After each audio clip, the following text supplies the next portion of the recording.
Welcome to sports, everybody. A local high school being afforded the opportunity to hear from two of the country's up-and-coming pro athletes this morning. We get that story tonight from Nico Scavala. Bahamian pro baseball players Antoan, Richardson, and Albert Cartwright continue their high school visits this morning, this time by visiting the government high school to speak to an all-boys audience. Before they made their speeches, I caught up with them to find out more about the importance of the visit. I just want to let them know that we're not giving up on them, and that's the thing. I think sometimes, sometimes you have to stick with some guys a little longer than you have to stick with other guys. Some people get it at an early age than others, but I think it's important that we just don't give up on our youth. We just can't give up on the children, because I think sometimes they feel like they are neglected, and sometimes they only have one way to turn. So I think if we continue to support them as long as we could, and if we have to support them until they get to an age that we feel is too old, we still need to keep on supporting them and encouraging them. You have a group of young fellas who really has no direction in life, so it's good to just come in and just give back and just tell our story, and hopefully even if one or two catch on, it make a difference in the Bahamas. When I was a youngster, I used to get in a lot of problems. I used to get in a lot of trouble, and it clicked for me at an early age. So I was fortunate enough to kind of right this ship and start making some better decisions in my life. And if I could just impart some of that wisdom, I guess, on them and let them know that it's never too late to make the right choice or turn the ship around, you know what I mean? And you could have whatever you want in this life, but it's gonna take a lot of courage. It's gonna take a lot of standing up to some people that you probably don't want to stand up, and letting some people out of your lives that you don't want to let out your lives, but it's possible. I've been in their footsteps, and I know peer pressure is big, and I know that friends can influence your decisions to do a lot of stuff in life, and I figure if we come here today and we just share our story and share our experiences, I think we'll make a difference on their life. Principal for Government High, Colin Johnson, also shared how pleased he was with Richardson's and Cartwright's address to his students. One good thing I can say is that all is not lost. It's good when we can have young people come back and share their experiences, and the young men can see that, there's something in life for them. I would have said to them that every individual is granted 24 hours a day. Bill Gates or Michael Jordan wasn't granted more time than anyone else, and so it's important how we use our time. I can say that Mr. Richardson would have used his time wisely. For ZNS Total Sports, I'm Nico Scavala. All right, thanks a lot, Nico. Well, the 2012 Grand Bahama Little League baseball season is underway. Shakara Russell was on hand for the opening this past weekend. The Grand Bahama Little League 2012 season was officially opened on Saturday. Games are now underway in 6 age groups: T-ball, coach pitch, minor, little, junior, and senior leagues. The youth of Grand Bahama turned up fully regaled, and lots of parents were in hand as well to lend the support to the league. Bahamas Baseball Federation President Craig Kemp has been coming here for 10 years and is excited about progress of the sport on Grand Bahama. The accolades goes to the executives of the Grand Bahama Baseball League, and the success of the league really depends a great deal on the parental support. Baseball world champion Adam Briston knows all too well how important parental support is as far as the game of baseball is concerned. Do it now and encourage these kids straight through, because believe me, the money in baseball now is so great. You support your kids from now and be with them every step of the way. Clap for them when they're on the field and show them that you're interested. Whenever they sign that big contract, the parents is going to be straight. I know these kids will take care of their parents as long as they make it to the big leagues and have that opportunity. According to the Federation's president, Grand Bahamas made a few strides and the potential is great among the Little League players. Grand Bahama in our 10 years as the Federation has never won any of the divisional championships over the 10-year period. And 2011 was the first time that they won a division. And for them, that is big. For baseball, that is big. I mean, the kids are really excited about that. And what that does really is it just brings a different level of excitement to the kids.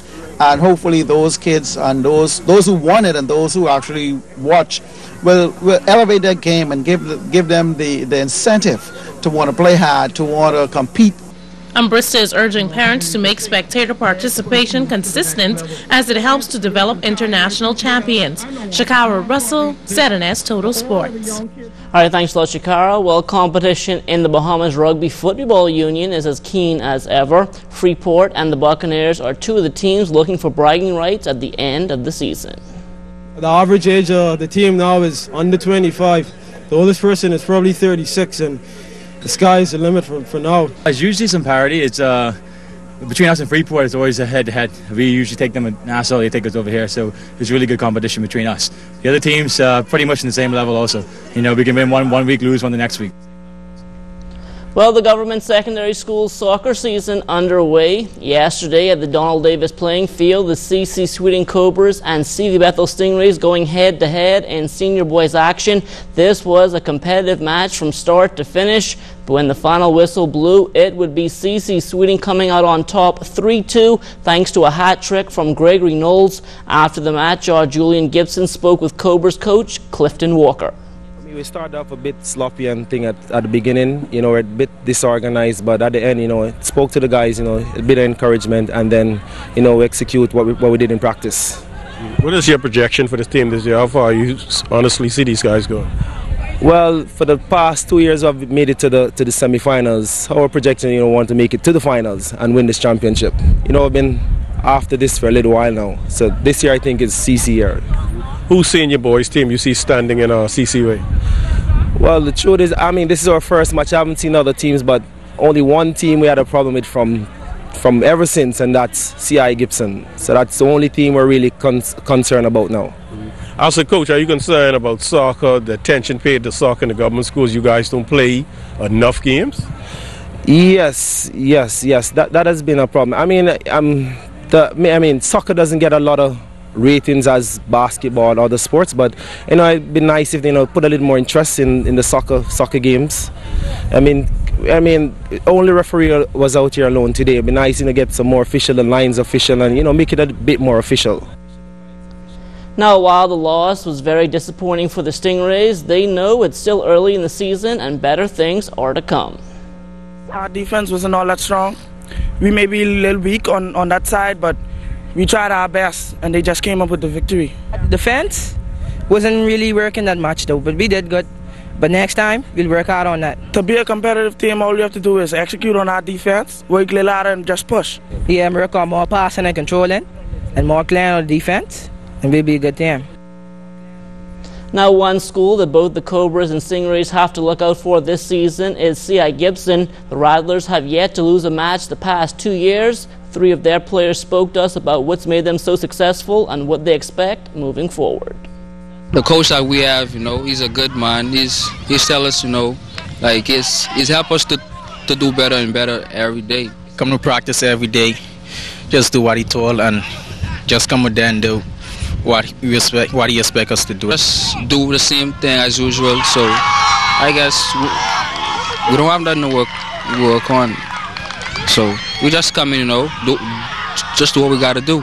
We come in there every year, play on, passing the ball. Like we used to be watching other team playing on television, like Barcelona, Real Madrid, and we want to show them that. As CI Gibson, I know we get like a little bad names, give us a little bad name, but we're gonna show them that we just doing our stuff, like trying to get the bad name away, trying to get something new. The only thing that comes to me right now is like Antoan and CI Walker. It's the only team. But we still gonna do the best and beat them. Now, while the GSSA soccer season is just getting underway, its basketball season is moving towards the playoffs, which start on Thursday. In senior girls play, CV Bethel has its eyes on dethroning the defending champs, the C.R. Walker Knights.